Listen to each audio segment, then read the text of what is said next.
Hello, everyone. My name is Kevin Steele. I'm the Chief Information Officer for the National Restaurant Association, and I want to welcome you all to the first virtual information technology expert exchange. I know we are a lively group, and typically we like to meet in person, and we historically have done that approximately twice a year, but given our current situation, we're meeting virtually. So hopefully you all will find this valuable. I think we've got some great speakers lined up today and some good topics. So let's get started. One of the things you'll know, you need to know, is that we'll have scheduled breaks between each of the speakers. And in a second, I'll talk a little bit about how the structure around moving in and out of the various sessions as we get started. So, one of the things, clearly, given the situation that we're in terms of the virtual nature of the event, is, it's been a tough time for restaurants. And, the association wants to ensure that we're doing the right thing to protect and advance the industry. And so, we want to make sure that, we're doing all the right things, providing the right levels of information and providing the right exchange people to find value, as well as ensure that, excuse me, you're getting the resources that you need to make sure that you're advancing your causes. So I want to thank the teams behind the scene that have pulled this together. We have a chair of the expert exchange, as well as a lot of support personnel that have worked hard to build the agenda and start this event for today. So I want to put a thanks out to that group. Also, for some housekeeping before we get going into the main event here. All of the sessions will be in Zoom as we are today, and so for the 24 of you that I see that are on, you've made it this far, so that's great. You will find that if you haven't already, that all of the sessions are in an Excel spreadsheet that we sent out to you. And I noticed that in mine, there may be some copy and pasting that you'll need to do in order to utilize it. So they may not be live links. So that may be different for any of you, but certainly copy and paste will work into your URL or into your browser to get you from session to session. And it will guide you in terms of when a session ends, how long the break will be, and when we're going to reconvene in the new Zoom session. So if there are any questions or issues that you run into, please utilize at the bottom of the screen here. You can see meetings@restaurant.org. That will help you with any issues you may have. We've got some great people manning that email address, looking for any questions or issues that you may have. Let's see, 5-minute breaks. Open the agenda and bookmark the links. So, if you want to be efficient and ahead of the game, bookmarking those links could also be helpful. And then lastly, I am not a lawyer, nor do I pretend to want to play one, but I have a good friend who is, and his advice is to talk a little bit about antitrust for just a second for this group. So we want to make sure as we gather as an industry group that we are not participating in any anti-competitive activities or providing any appearance of collusion through things like price fixing and discussing prices, through discussing discounts or supplier costs. We want to make sure that we're not excluding anyone from this event that wants to participate. And please do not share any or disclose any sensitive information about your company.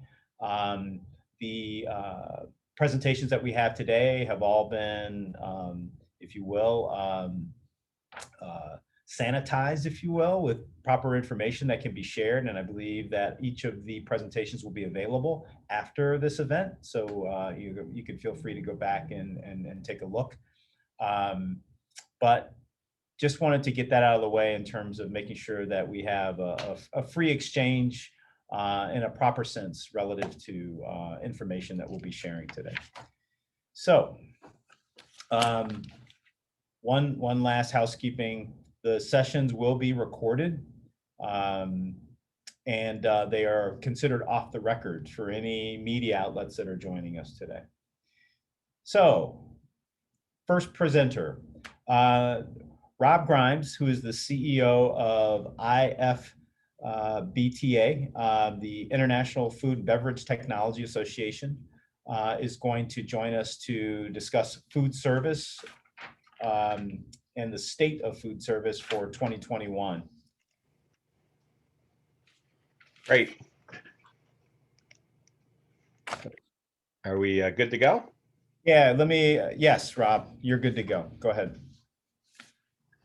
Great. Well, thank you. And it's a pleasure to be here. Actually, I see a number of friends that are here, but it's really actually a pleasure to be able to participate representing the IFBTA and participating once again side by side with the National Restaurant Association. I was asked if I would sort of give a brief overview to kick this off of sort of the state of IT in 2021 for the industry.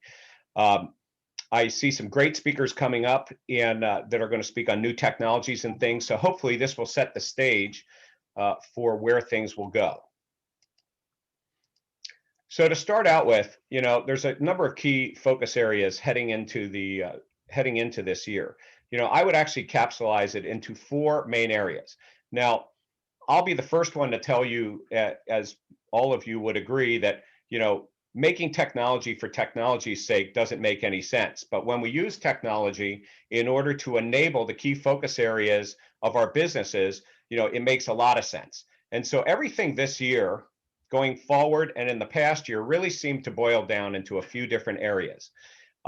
It obviously focuses on new ways of engagement, both with customers, employees, suppliers. Convenience is absolutely one of the center things at it. And when we use the word convenience, what I'm talking about is that we have to be available to everyone, everywhere. And so as we've been making decisions this year as to what kinds of technologies we're putting in 2021 and building on top of what we did in 2020, convenience is actually going to be the king, meaning that it is convenience for access, whether a person is getting something at home, whether they're dining in, whether they're doing takeout, but it is convenience for everyone who wants to take advantage of using our businesses. In order to do that, digital came right up to the forefront. Now, I will address the impact on IT staff as far as digital is going forward, but the solution or the backbones of any of the strategies and any of the things that people are investing in technology in 2021 is going to be some sort of digitally enabled strategy. And at the base of everything is safety. And whether we are talking about food safety, whether we're talking about personal safety, employee safety, customer safety, safety is really one of the key areas that uses technology enablement in it. And it's one of the key focus areas for the upcoming year. So I'd like to break it down into a few specific areas, starting with operations. Well, when we take a look at technology within operations this year, the focus has been on how to effectively manage the menu. Now, in some cases, the technology has been used to scale down the menus or increase the menus or create menus that are easy to deliver upon. And we know that as we talk about delivery and we talk about drive-thru, we talk about online ordering or pickup, that people may be using multiple choices. And so the menu and the technology behind the menu has now changed. It is not just about food production anymore, but it's also about putting the right menu items together, packaging and everything else. So technology in operations to sort the menu, make the right choices, get the things that are scalable, including, by the way, offering new menu items on it that we may not have done before is key. Technology investment in staff. Not only in remote virtual staff, as many of our corporate headquarters have gone to either staggered or totally remote, but also keeping staff engaged that may or may not belong to us. And so the technology enablement with the staff is important. And if you happen to be in a sector where you were offering conferences or you were offering meeting rooms and things like that and banquets and catering, it didn't mean you actually stopped doing it. You might have started to do it, but you may have done it virtually, sending out boxes and things like that. So as we take a look at the staff, that certainly is one of them. Ordering. We might have gone into this with no ordering, or we went into it with a lot of ordering, but the ordering changed. And so we are now focused on how do people order and engage with us and our technologies to do it. And it's not just one technology, by the way, it's technology that comes from many different sources. The drive-through has changed. As a matter of fact, the drive-through as a technology base is taking a look at expanding drive-throughs, but also turning drive-throughs into pickup points. And so the technology that's offered at the drive-through is also changing. And I might actually tell you that I think that the technology of the drive-through itself, what we actually consider a drive-through, is actually going to change, because some people adapted what they did in pickup, drive-through into pickup, and we're going to see a combination going forward. So I think drive-through technology this year is a major focus. And then, of course, delivery itself. And delivery by many different means, because I don't think we can assume anymore that there's going to be one mean of delivery. And so the focus on technology and the operations between menu, staff, ordering, the drive-through, and delivery are very key areas that are there. If we take a look at the guest standpoint on this, we also, in fact, have got many changes in how we look at technology. Guests are interested, because of food safety, they're also interested in sustainability. It's interesting to me that prior to going into all of this, we were taking a look at sustainability because of the new age of people and what their interest was. But now even more so, because people want to know that their products can hold, that they can be reused. And sustainability and food safety are somewhat actually going hand in hand. And food safety, by the way, is not just the preparation of food, but it's the delivery of food, the procurement, delivery inbound and outbound. So from the guest perspective, they're really interested in a number of different things, but food safety is there. Contactless. Well, okay, obviously contactless is there. I'm going to tell you actually that contactless may have been there before, but not to the extent that it is now. And I don't believe that this is a short-term thing. I think that we're going to see more and more contactless, especially as we define what exactly contactless is, whether it's behind the scenes in the kitchen or where the food is prepped, whether it's delivery contactless, or whether it's actually service at a table. We're going to see a lot more contactless types of technologies being used, from the hostess stand to the table to the delivery, and the guest expects that. Guest expectations. We are in a service industry. However, I think that service going forward, we're going to be offering more and more self-service. And I don't just mean self-ordering, but we're going to see a lot more self-service offered, whether it's through lockers or things like that. There's a number of different things.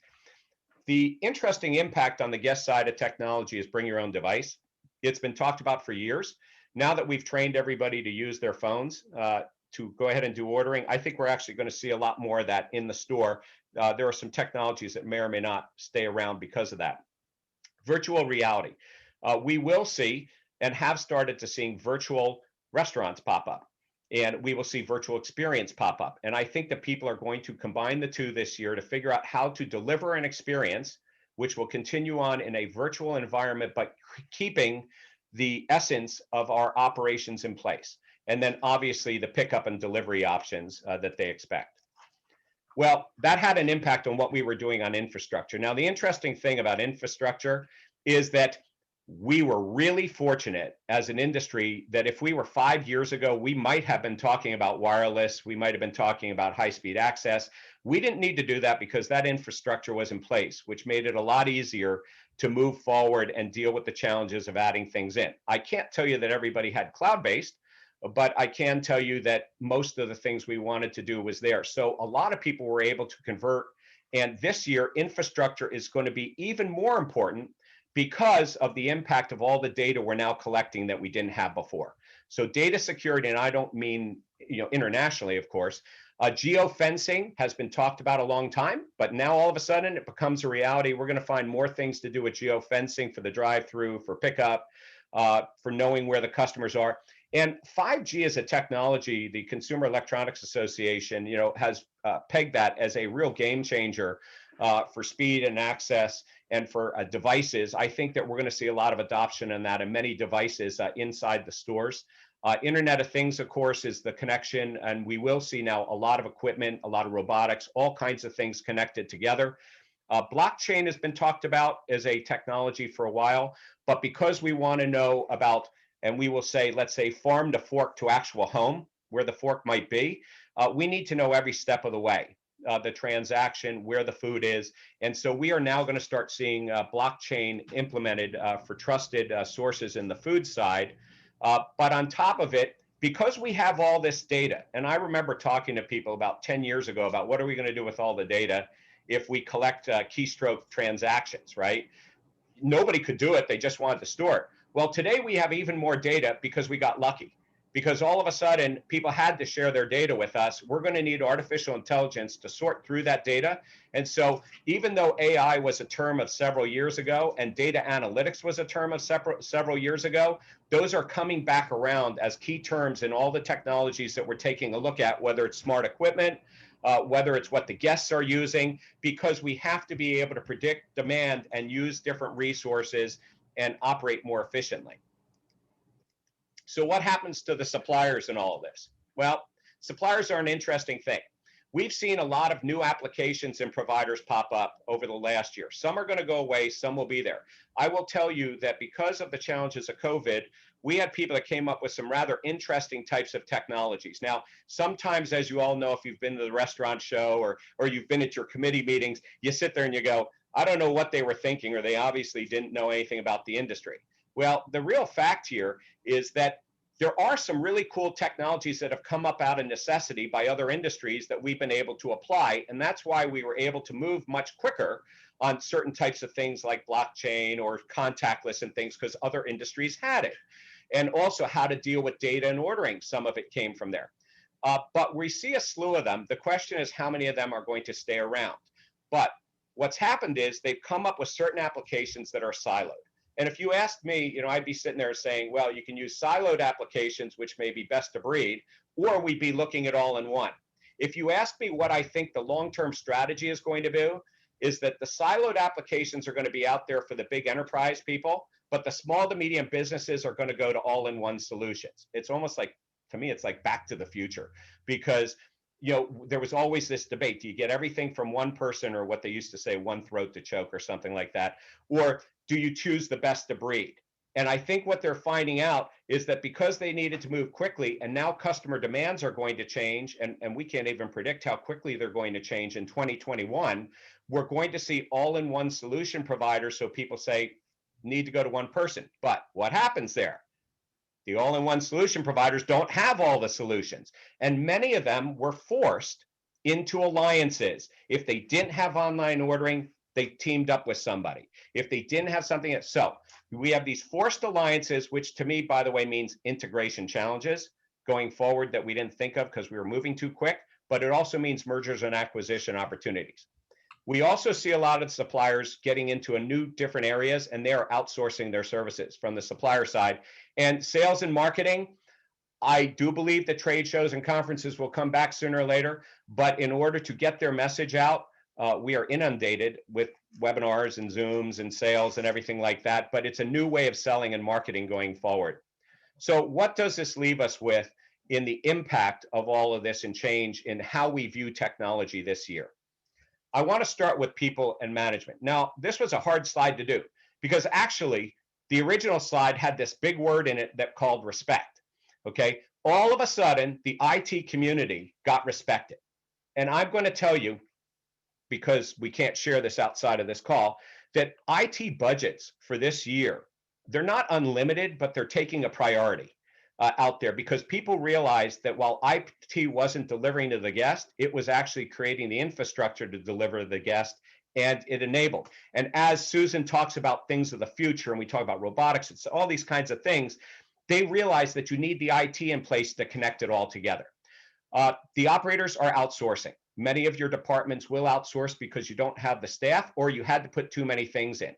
Remote workers are not going away this year, so the remote technologies, both for the people, will be there. And I do think that virtual reality, both for training, as well as working with our guests, and virtual operations will be there, including digital.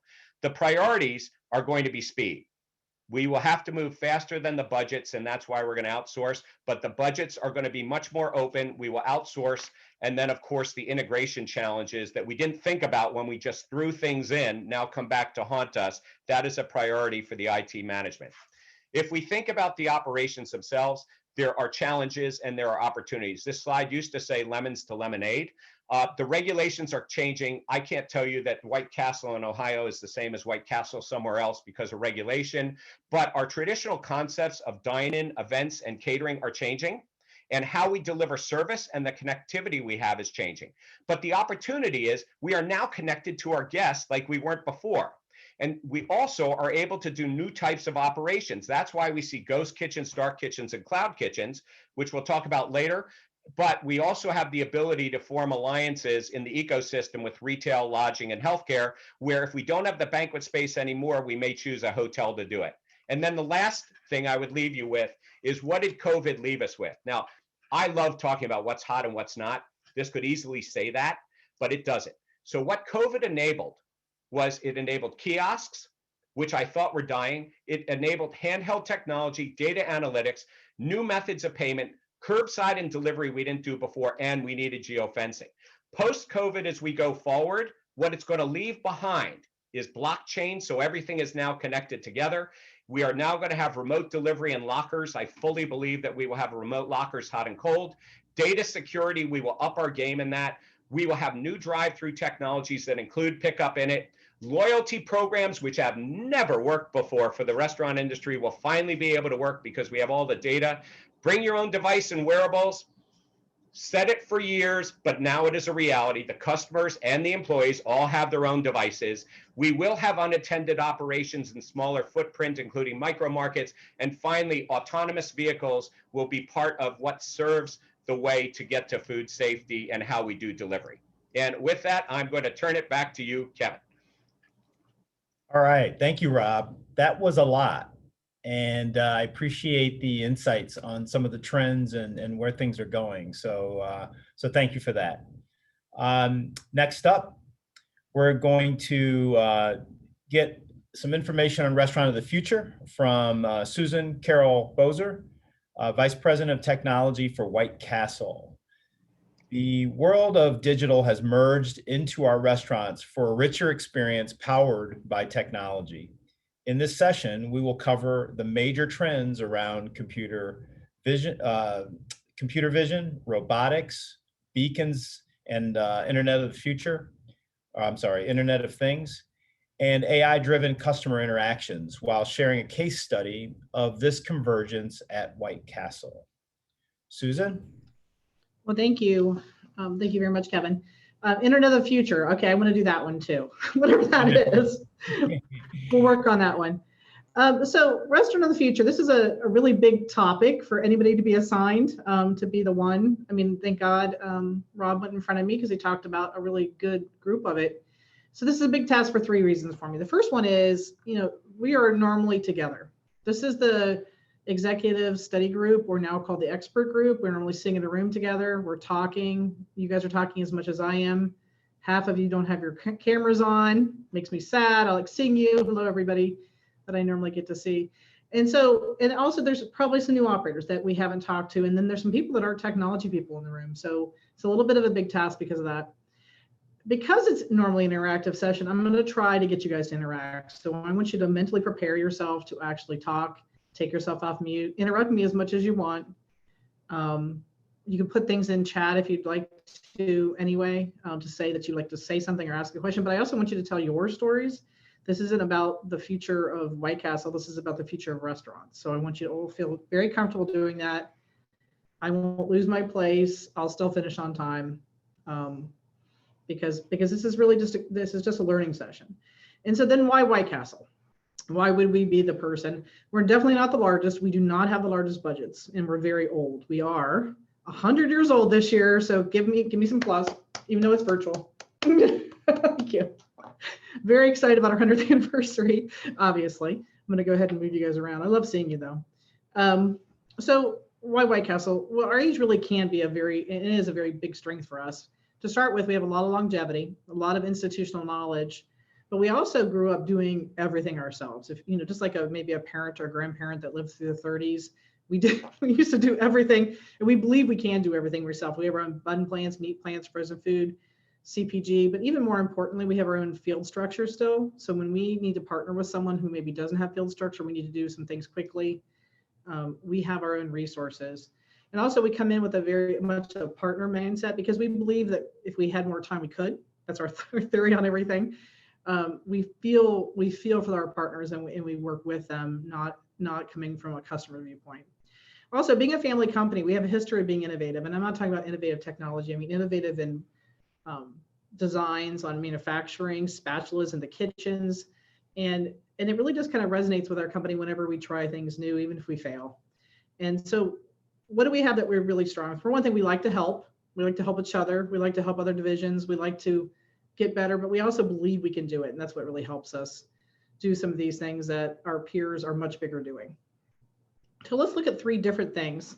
And I'm going to stop right after this slide. So you're being prepared. We're going to have a poll, maybe some talking amongst the group, because, Rob went and did a really good job of kind of like encapsulating everything, but I have to get it down smaller. It's going to drive me crazy. So I'm really going to talk about 3 paths right now. Kind of the idea of a digital customer experience. And I'm not talking about digital customer experience from the marketing viewpoint of an ad to a phone. I'm talking about the digital customer experience in our stores, or I will keep saying the word castles to you over and over again, so you'll have to get used to that. And then the second category will be technology and food production. We've had many, obviously 100 years for us of doing very similar to what we were doing before. Very similar griddles. We made some improvements on our freezers. We have safety equipment, but things have stayed pretty static to the last 5 years. So where are we going? What's really going to change the path of technology for us in our kitchens? And another category is going to be the mobile team member. Mobile team member means different things to different brands and different segments of restaurants. I know that for my mobile team member, it's more about the people and connecting to them and making them feel connected to the company. For some of you, the mobile team member is literally running around a restaurant, and you need to stay connected to them no matter where they're at. All right, we are going to do a quick poll. And my question is going to be, and you're going to see it come up in a second, what restaurant innovation area are you focusing in on 2021? Because we'll spend a little bit more time there. So go ahead and put your answer in. We're going to hit them all, but give it some thinking.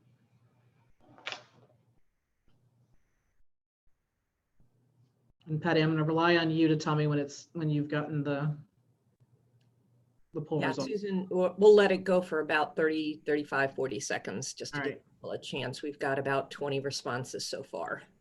What I'm going to ask you all to do as we're going through this is to think of your stories. We're going to cover all 3 of the topics. Think of your stories. I'm going to stop after each one, not just the questions about what we're doing, but your stories about what you're doing, trying to simulate a little bit more of that environment. Okay. Oh, wow. Okay. I don't know if you guys all see this. 86% of you said the customer digital experience. Customer kitchen production is very far behind second, and digital team member, you're just throwing them to the wolves right now. Okay, I'm going to try to talk you into thinking about your team members a little bit more when we get there.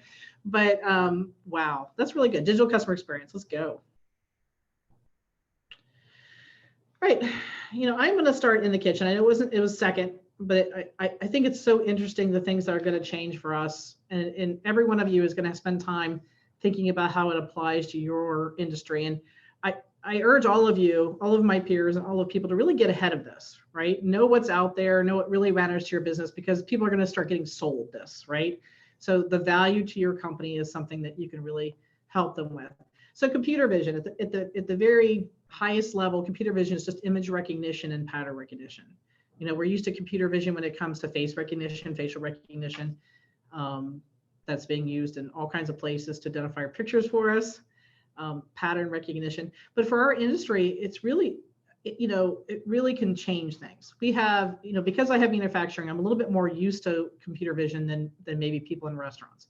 We use computer vision in manufacturing for quality control. If you can imagine a whole line full of onions, we don't have onions, but our people we buy from do, but a line full of onions, and if they're looking for things that are the wrong colors, right? They're always looking for things that were in the fields that shouldn't have been there, and that computer vision is part of that. Quality control in the restaurants could be exactly that. It could be, watching things to make sure that they stay in spec, the colors are correct, perfect timing on cooked food. If you had a whole grill full of very expensive food, making sure that things are, let alone their sensors on the grills being smarter, but also the way things look, and portion control. How many years have we had freezers that are just open the door, pull stuff out? Freezers that were coming in, I'll talk a little bit more on White Castle side, freezers becoming more and more smart. Not smart, they'll tell you when they don't have the correct temperature. Smart as in they're helping you with portion control. They're helping you with knowing when things are running out. They're just becoming different. And we're not going to get service the way manufacturing is if we don't push in these areas. So I really do want people to keep thinking about what they need. So then there's robotics in the kitchen. And I think if anybody has seen anything this year, if I don't know, you guys, I can't see you all. If you're like me, you attended a lot of webinars this year because you could. I can't go to that many conferences, and I did learn a lot and see a lot. So you probably did see me talk about Flippy. Flippy's not a security bot. I just used that picture.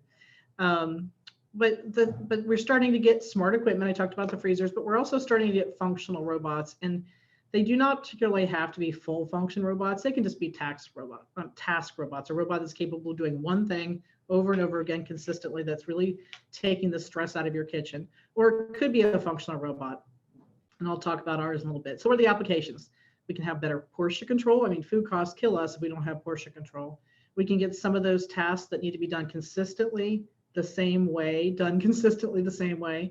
And then if COVID, and if you guys have been reading a lot about Asian robotics at all, the server cobots have really come up. 4 or 5 years ago when we were looking at partnering with robotics companies, there just wasn't that many that were even addressing our industry at all.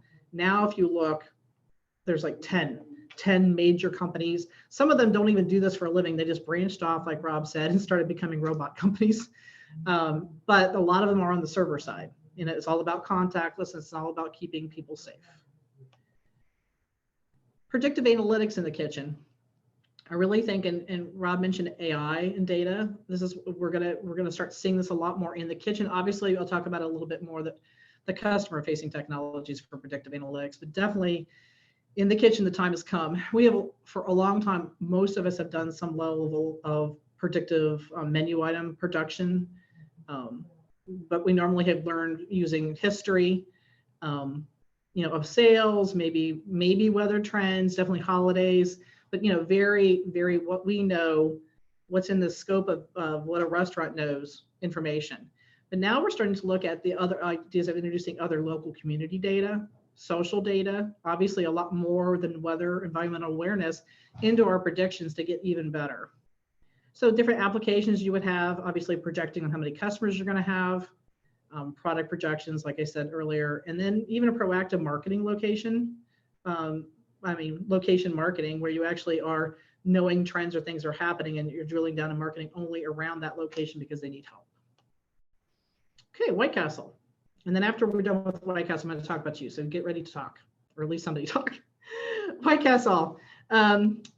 We do have a smart freezer. It's not as smart as I'd like it to be, but I'm so excited about it that I'm more excited about it than I am our robot, because I think in our industry, our freezers organization abilities, look at other industries that have weighing machines and automation that just pushes things for them. And we just don't have that, even though we have pretty consistent menus on my side of the spectrum of restaurants. I'm not as much maybe on the fine dining. And then there's Flippy. We actually call it Rory, which is robot on rails. You can see it up on the left-hand side. So what Rory's able to do right now is, cook everything that we put in the baskets, look at what the baskets are using computer vision, reading barcodes, and then also looking at the oil, does not use timers, and just keeps track of everything internally to make sure. So it's very quiet. If you're used to timers and all that stuff, Rory never fails to shake the baskets and tip them exactly the right way, and he or she does not get burned at all. It's still at this point, Rory needs a lot, or Flippy needs a lot of help on both ends, but as time goes on, we're adding more and more tasks to what Rory's able to do. And if that company that we're working with is in the center, that's Miso Robotics. Our smart freezer, same thing, is building itself up to being smarter, able to wait and do more things, have more slots. It's just really kind of working towards where we need to go as an industry. And I really love the idea of the weighing. Portion control, as you know, with our team members is not as easy, but it's also a speed factor. Counting things in, weighing things are all taking them time. Okay, now it's time for you. I'm going to try to make you guys bigger so I can see you too. So here's some ideas. If you don't have any ideas what to talk about, you can obviously ask me questions, but in this area, what devices are you using in the kitchen? What devices do you need? What are your interests in robotics? You know, can kitchen analytics aid you in your kitchen more than you're doing now? And what kind of computer aid would we need in the kitchen to really help the industry in general? So anybody, I will call on names because I do know a lot of you. I'm opening it all up so I can see you better. Okay, there's no quick volunteers. Susan, are you on? Susan Lucas? Yep, I'm here. Sorry. You're on the other end of the spectrum of the kitchen. So I just want to be in QSR for me, and you're not, obviously. Would you like to tell everybody who you are, since not everybody's going to know you, and a little bit, what do your kitchens need for technology to get to the next level? Yeah, so we are casual dining concept. So as Susan pointed out, we are a little bit different in terms of, you know, what we have in the kitchen or automation pieces of it. We're 100% scratch, so that sometimes that makes a difference as well. So in terms of technology, focusing on our kitchen, you know, some of the things are, which you mentioned briefly, not necessarily related to that, or maybe even a little bit more basic in terms of IoT, in terms of how machines are performing, are they having issues, are they going out, maintenance records, those kind of things. And then, you know, on that point, analytics too is a big piece of that too, is, you know, some of your pretty basic analytics, you know, we provide what are the, throughput of each of the stations, what does that look like? So, you know, not so much right now focusing on automation pieces, but some more of the kind of just the core things that I think most folks are aware of. So you would really benefit from knowing like a person level analytics on the tasks they performed or how well that station ran? Yeah, yep, more the station, and hey, this, you know, our ticket times are long. Where are they running long? What station is that coming from? What one's being overwhelmed? Because, you know, we typically, you know, are pretty busy. So understanding that to more level of detail would be helpful. Great. Anybody else before we move on? Great. All right, the category that everybody wanted to talk, well, no, nobody wanted to talk about this one. Sorry, I'll end with the big one, and that's mobile team, but I am going to try to talk you into it for a few minutes. Our team members obviously have gone through a lot of stress in the last year, tremendous amounts of stress. Most of our team members in my company do not have a laptop, do not have a computer anywhere. They're in a restaurant, and their connection, even though their general managers might have an office and a computer, and we do have a self-service application for them in the back office. It's just not their back office. It's the castle's back office. They don't spend a lot of time there. So we do have a team member app. So technology in this area that really benefits the team members. Everybody should have a team member app. They are not hard to do. If you have any kind of IS type structure in your company, we use Microsoft Xamarin, and it creates an iOS and Android app for us. We do it under enterprise license. We don't even have to put it in an app store, so it's not public. So just a thought, because this is about people, and even though they're your people, I do care about them too, because it helps people keep connected. We have 96% of our team members, and it's optional, have that. You're never going to hear any vendor come in and tell you on their little apps, you know, when they have a communication app or a benefits app, that it does that. And the reason why we're able to do that is because we are. It's almost like doing open source. We'll put everybody who will connect to us, that's a partner of ours, we will connect to them, or we'll build something. Web portals, very important right now. A lot of you bigger companies have web portals for your team members, very important. You know, people aren't in the office right now. They're not available. They're not answering the phone in the same way. I know they think they are, but they're not. NLP chatbots. We're going to talk about natural language processing chatbots when we do the next section, talking about customer stuff. But don't overlook your opportunity to learn about it using your own team, right? This is an opportunity for you to do it in a safer way, you know, a slower way if you're not really ready to hit the customer side. It's a great way to answer questions for them, to get them on the right path. There's lots of peers out there. There's lots of partners out there that will help you do it or do it for you, but it definitely is a great product. And then team member IoT is very important for anybody who has team members that are on the floor that can't always see each other or be together.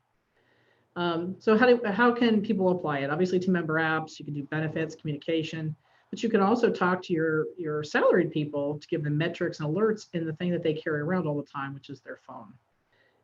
And then chatbots, personal floor devices. We're going to go a little quicker on this one because you guys aren't as interested in it, but I'm very happy with ours. We have a team member app. You can see in the little circle, we actually give real-time sales every hour to our general managers. We do alerts. It's just like the high level stuff. It's not, we don't alert them on things except things are really bad. They, obviously have a ton of reports. They have things that come out every day that are all automated. But this is just something for them to kind of get a feel for things. But for our team members, we try to provide every possible convenience that we can to our team members. From automating every form that we have as we go along, to typical stuff of shifting schedules and moving things around, providing information about their benefits, resources, just anything we possibly can. And we are working on, with our partners down at the bottom, UiPath and Druid, we are working on a chat that's going to be an NLP chat that we're going to do in-house using their platforms, because we would not do this for the customers because we rely on people much better than us. But for our team members to see if we can help them get answers 24/7, because we are 24/7 and our offices aren't. The people that are answering the questions are not. So, all right, now it's time for questions again. I'm gonna make you bigger right after I tell you with some ideas. So what are you interested in team member mobile? Obviously, it's not your primary interest. You didn't vote for it. Nobody voted for it. But do you have a need? What did I say? Do you team member? That makes no sense. Do you need a mobile team member device for tech? Do you have a device for tech that's already out there that you're using for people on the floor to stay in communication with the kitchen, know what's happening, maybe stay in communication with their customers? Anybody have anything? I'm watching to see if anybody unmutes themselves.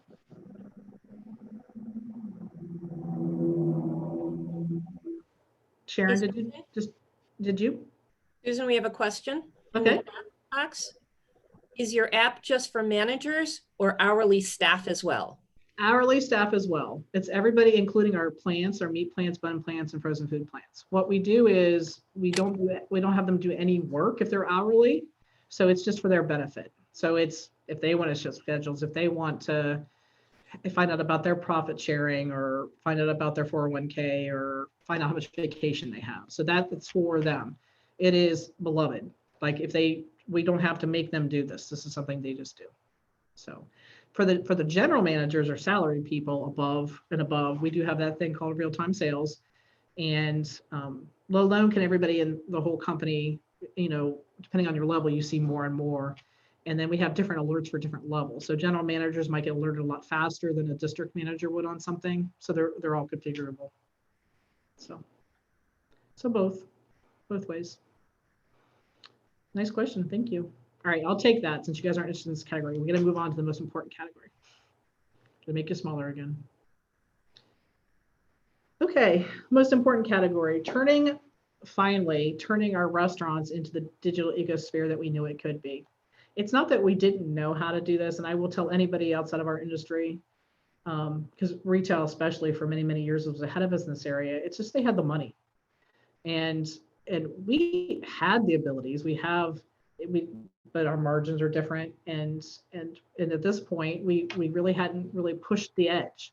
And then some of our peers, much bigger than White Castle, really started pushing the edge of this. And the first one is going to be AI personalization. And AI personalization, or basically artificial intelligence, is really just machine learning and taking all that data. It's become too much. You used to be able to run a loyalty program with a few segments and everything was relatively straightforward. Now it's becoming, to really personalize it so that John Doyle has a different offer than Susan Lucas. It's not a human thing anymore, right? And so that's where machine learning is starting to come in. Geofencing personalization. So it's good to geofence, right? Geofencing, as Rob said, is really taking off. People are really starting to get into it. We're starting to look at geofencing around competitors, just to let you guys know that.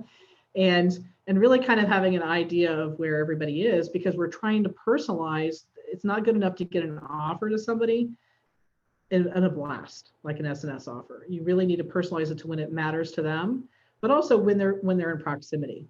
You have different things. Beacon-driven personalization. You've walked into one of our stores. We do have beacons in a few of our regions right now. If you walk into one of our stores and you're on our loyalty program, we're going to give you a different kind of experience up in SNS than we would if you aren't there yet. Because when you're not there yet, we're obviously trying to attract you, but when you are there, we're trying to upsell you or make sure you know about the personalized products. So if you think about their phone, we always talk, because Robbie mentioned it, the phones were, in my mind, the phones are eventually going to take away the need for kiosks. But same thing with POC. Sometimes POC, point of crave is what we call it. So POS for the rest of you, point of sale for marketing people. On the walls, sometimes gets lost in the clutter. Is the drive-through people don't always see everything because they're not going through by those windows. But if a beacon or something pops up on your phone as you're driving through, we will make sure you know about that new special that's going on. And then the last one that has really hit the news hard is basket analysis. If you look at some of our competitors on the QSR side, especially with the big money, they're starting to look at everything that's coming through the drive-through, what the person's ordered. They're starting to think about what to suggest. They're doing passive suggestions on the screen to try to talk them into an upsell. They're doing, they're going to start, and they actually have started in smaller areas, and so we, to suggest things out loud. And then some of the applications I talked about, omnichannel loyalty. Loyalty should not just be something that's in your phone or an email. It should be everywhere that you could possibly touch it. Personalized menu boards, personalization of the menu boards. We'll talk about ours in a little bit. And then predictive order suggestion. Those are all applications. Oops. Somehow I almost went backwards. Another area is just the concept of digital restaurant. The idea of having, looking at our phones or IoT devices in our restaurants to help everywhere. The natural language processing that we're going to talk about in my ordering, we can do natural language processing inside of our apps and the phones. That's in some ways the easiest platform. We can do it on our kiosks. We can do it on our menu boards. That could be both listening to a customer and helping transcribe it for our team members, but not particularly talking, or you could go the other direction and start talking to the customer the same way. So there's choices to be made in this field. If we were looking at some of our competitors in customer service that are in like call centers, like for big big airlines, even if you talk to a person, a lot of times there is something listening to you talk. In an AI situation, NLP, listening to you talk and actually giving suggestions to the team members on what to say. So they may not always be talking, but they're helping. Beacons is going to be a big thing because it allows us to know that they were there. They may not scan, both geofencing and beacons, they may not want to scan their card all the time. We don't particularly need them to scan their card all the time. They were just there and they were in their app and they looked at something. And that's just enough for us. So obviously the technology will start applying to apps, menu boards, and kiosks, but anything else that you guys can think of in your area. So geofencing, SNS, geofencing, beacons, and voice-enabled ordering are all areas. So what are we doing? We have a loyalty program. Plexure is our partner. They're a New Zealand company. You may probably have not heard about them being with us, but you probably heard about them with Global McDonald's because Global McDonald's bought a small portion of them. And then tried to make nobody else be able to join. So I don't even know if you could join them if you wanted to. But we have, but Plexure is that idea. Plexure is taking basket analysis of what the customers ordered, using machine learning data models. So it's not just your traditional segments, it's looking for these other trends because you're getting to the point of doing an offer, and we're not there yet, an offer per person. This is the right offer for Susan, this is the right offer for John, not you're both in the heavy user category and we're going to give you the same offer. SNS is a big part of any loyalty program. Some of the charts that I was going to give to you, but I felt bad about using other magazines charts, is that email, even though it's been a driver for a long time, is really falling down to both SMS and SNS, especially the SNS side, because it seems less intrusive to this generation of people coming up. It does to me.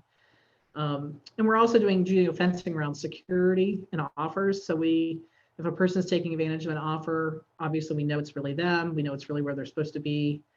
There's just all kinds of applications in there of all the new technologies. So the idea of NLP in the castle or in the restaurant, natural language processing, obviously can be applied at any screen. So if we start thinking about our phones as being a screen, and it doesn't matter what the screen is anymore, You know, a loyalty program can run on a menu board. A loyalty program can run on a phone, right? And so that's our view of Julia. So Julia at the top is an AI smart drive-through screen. Our partners are MasterCard, Zavilos, everybody's our partner. I was going to say that everybody's our partner. Recor on this project. It's a big project. MasterCard's a huge partner for us on this. So why Julia? Why is it called Julia? Well, Julia is back in the 1930s, eating out was not really acceptable. People are mostly afraid of restaurants. I remember during that era, meat was always not always considered to be safe coming from manufacturing. There's just a lot of doubt. We had a woman whose pseudonym was Julia, and she went from school to school all over the country, just trying to get people, the places we did business, trying to get PTA and women's groups to try our food and see that it was safe and wholesome. So we named it after her. So MasterCard is called an AI smart drive-thru. So what kind of technology is going on with this? First of all, we have basket analysis happening. As people are putting stuff in their basket, we're looking at predicting what should be the best add-on for them as it goes along. And it's all about probability, trying to get the highest rate of saying yes to a suggestion at the end. Obviously, natural language processing, our partner SoundHound for that. Both speaking, Julia does speak and she does listen. And then predictive analysis, because we are really looking at all the things that you always wanted it to look at, you know, what time of day it is, what kind of weather is it right now, all these kind of factors going into to help basket analysis make a really good decision.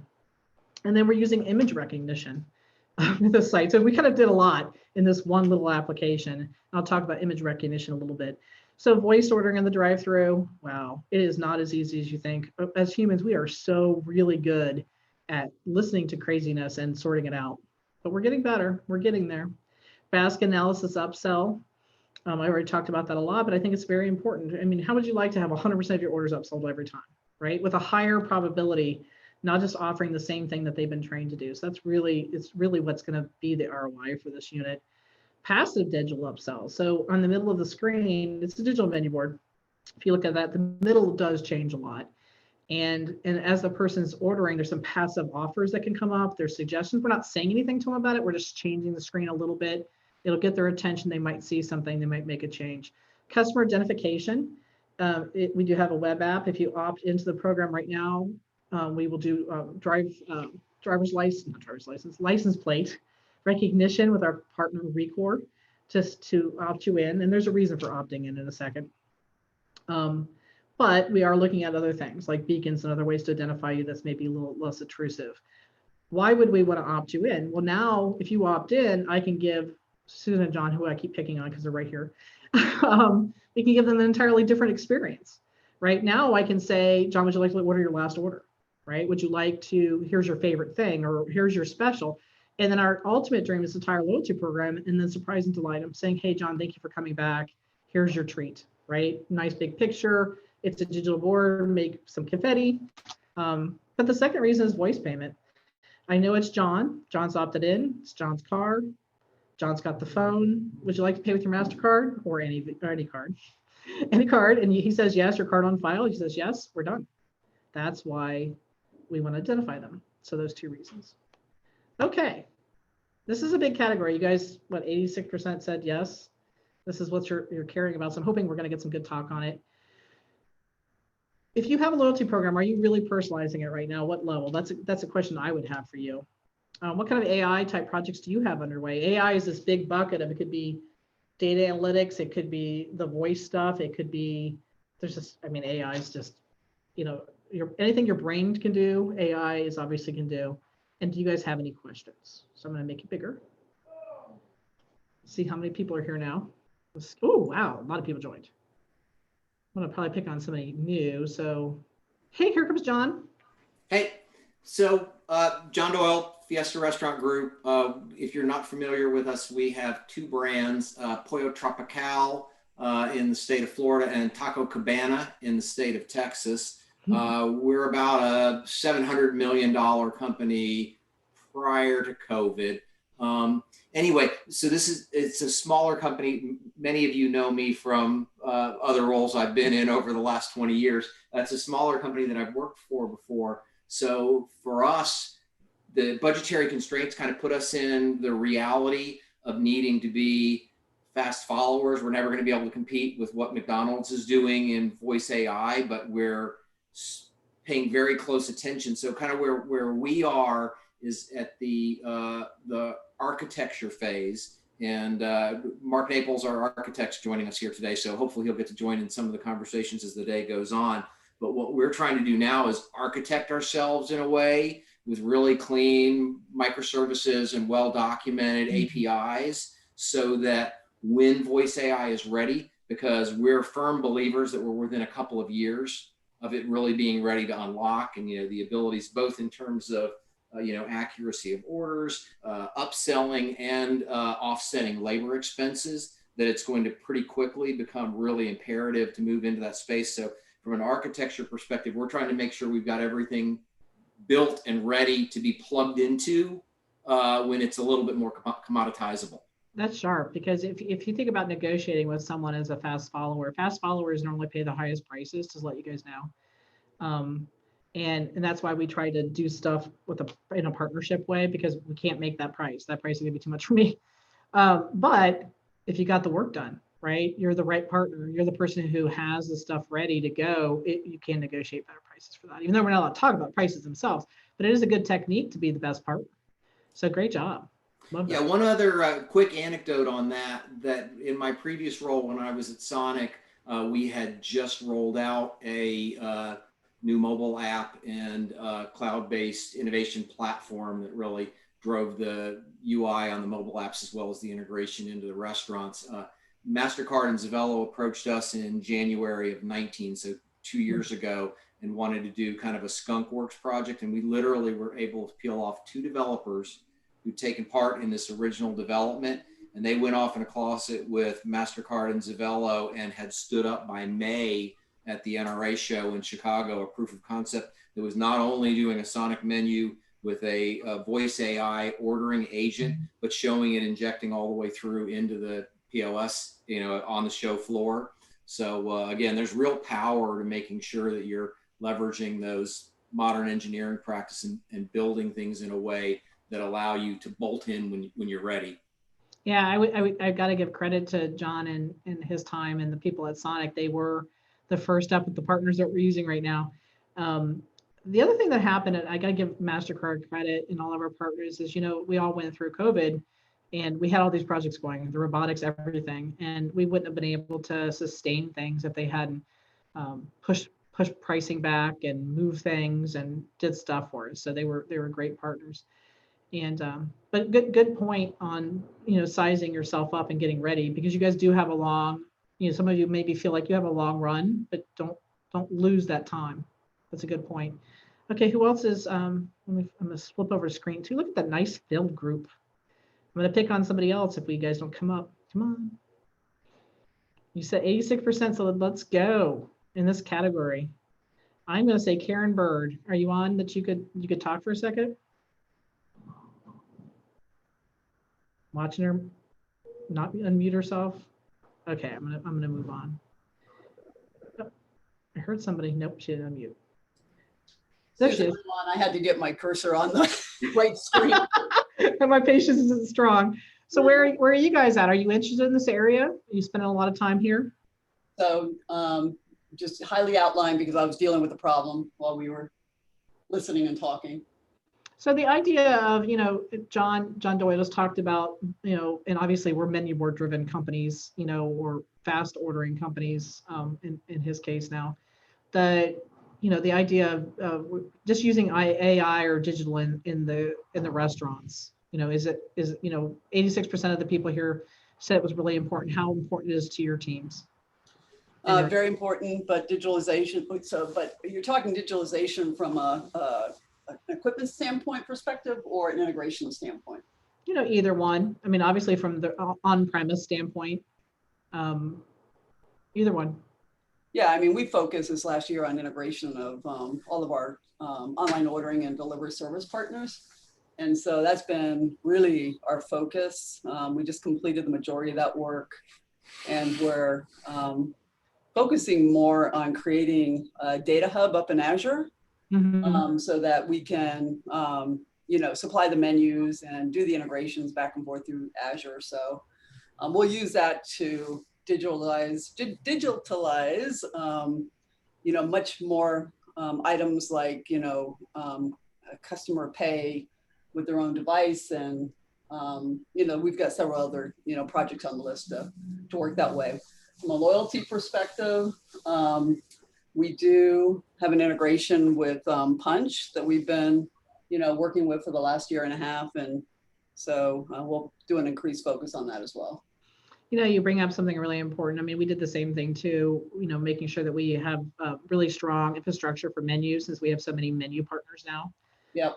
To deal with. And also, I forgot, on the geofencing side and the tracking side, tracking delivery drivers, so that you can deliver on time, tracking your own online ordering so you can deliver on time. Those are really important operational efficiencies too. So I'm glad you said that. Reminded me. Yeah, and I know you were talking about kitchen and a little bit ago, if you think about Hooters and how Hooters started with the clothespin line, right? The orders fleeing across the restaurant. Well, we haven't advanced much past, having printers in the kitchen. So not a whole lot of automation there, right? Oh my goodness. I love the point where we're able to track, people, temporarily put devices on people and track them around the kitchen, do motion studies ourselves. I look forward to that. Yeah, exactly. Yeah, affordably. Okay, so I gotta go because even though I got 2 minutes back because Rob went over 2 minutes, I don't want to take 2 more minutes from Rob back on the other side. So takeaway homework. I think it's time for you. If you, depending on what level of company you are, some of you do a lot of strategy talk, a lot of conversation, but no matter who you are, make sure you pay attention to where people are, their leaders in your part of the industry are focusing right now. Because like John said, you can be preparing, even if you are not going to be doing these things early. I would also say that sometimes doing things early and being the first out, you get the better prices, you get the better deals. You have to look at what you're skilled at, what your team has. I mean, I have a risk management department, I have an engineering department. We have these things in house that we can bring a good partner. So look at who you are and go forward in some of these areas. And my final thought, you can't always compete on dollars. They will always have more money, but you can compete with strategy and you can roll up your sleeve commitment. So that's it. Thank you, guys. All right. Thank you, Susan. I said questions, but there's no time. Yeah, we're going to be moving on. Thank you. That was excellent. And in a prior time in life, I'd probably make a drinking game out of how many times the word integration came up. And that may be a good topic for us at a future discussion. But I think, as John talked a little bit about, not only looking at what's coming in the future, but preparing for what's coming in the future, I think is where a lot of investment and thinking time could be dedicated for various technology departments. So thank you for helping us understand, how things are emerging. We're going to take a break now and move on to the next session here at 12:15. So this will be the first jump from one Zoom session to the next. So take a look at your spreadsheets in the invitation, and we will be moving on to pivoting to off-premise at 12:15, so we can stay on time. So I will leave you all now, and I'll see you in a few minutes at the next session. Thanks, everybody.